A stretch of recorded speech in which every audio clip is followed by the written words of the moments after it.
വരൂ കൂട്ടുകാരെ, ആനക്കുട്ടിയുടെ ഈ ചാനലിലേക്ക് കൂട്ടുകാർക്ക് സ്വാഗതം.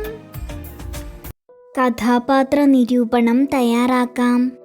അമ്മ പി. പത്മരാജൻ സംവിധാനം ചെയ്ത തിങ്കളാഴ്ച നല്ല ദിവസം എന്ന തിരക്കഥയിലെ കേന്ദ്രവും കരുത്തുറ്റതുമായ കഥാപാത്രമാണ് അമ്മ. അവരുടെ വ്യക്തിത്വം ലളിതവും എന്നാൽ ദൃഢവുമാണ്. ഗ്രാമീണ ജീവിതത്തോടും സ്വന്തം ചുറ്റുപാടുകളോടുമുള്ള ആഴത്തിലുള്ള അടുപ്പം അവരുടെ സ്വഭാവത്തെ നിർണയിക്കുന്നു. മക്കൾ വിദേശത്തായതിനാലും ഭർത്താവ് മരണപ്പെട്ടതിനാലും ഒറ്റപ്പെട്ട ആ അമ്മ സ്വന്തം വീട് വിട്ട് എങ്ങും പോകാതെ പറമ്പിലെ മരങ്ങൾക്ക് സ്വന്തം മക്കളുടെയും ഭർത്താവിൻ്റെയും പേര് നൽകി അവരോട് സംസാരിക്കുന്നു. ഇത് ഒറ്റപ്പെടലിനെ ചെറുത്തു നിൽക്കുന്ന അമ്മയുടെ മനോധൈര്യത്തെയും പ്രകൃതിയുമായി ഇണങ്ങിച്ചേർന്ന അമ്മയുടെ ജീവിത ശൈലിയെയും ചൂണ്ടിക്കാട്ടുന്നു. ആടിനെയും പശുവിനെയും കുടുംബത്തിലെ ഒരംഗത്തെ പോലെയാണ് അമ്മ പരിപാലിക്കുന്നത്. ഗോപനും നാരായണൻകുട്ടിയും ചേർന്ന് വീട് വിൽക്കാനും തന്നെ മാറ്റാൻ ശ്രമിക്കുന്നുവെന്ന് മനസ്സിലാക്കുമ്പോൾ കണ്ണീരണിയുന്നുവെങ്കിലും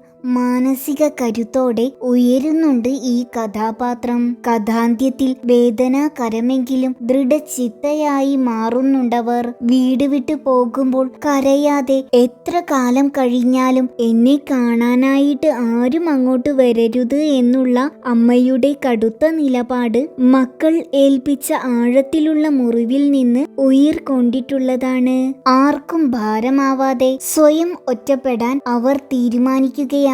ഈ അമ്മയെ ചുറ്റിപ്പറ്റിയാണ് കഥാഗതിയുടെ മുന്നേറ്റം. മക്കളോടുള്ള അവരുടെ ഇടപെടലുകൾ സ്നേഹവും ആശങ്കയും നിസ്സഹായതയും കലർന്നതാണ്. ആനക്കുട്ടിയുടെ ഈ ചാനൽ കൂട്ടുകാർക്ക് ഇഷ്ടമായെങ്കിൽ ലൈക്ക് ചെയ്യൂ, ഷെയർ ചെയ്യൂ, സബ്സ്ക്രൈബ് ചെയ്യൂ. ബെല്ലൈക്കൺ ക്ലിക്ക് ചെയ്യാൻ മറക്കല്ലേ. ഇനി നമുക്ക് അടുത്ത വീഡിയോയിൽ കാണാം. Ta-ta!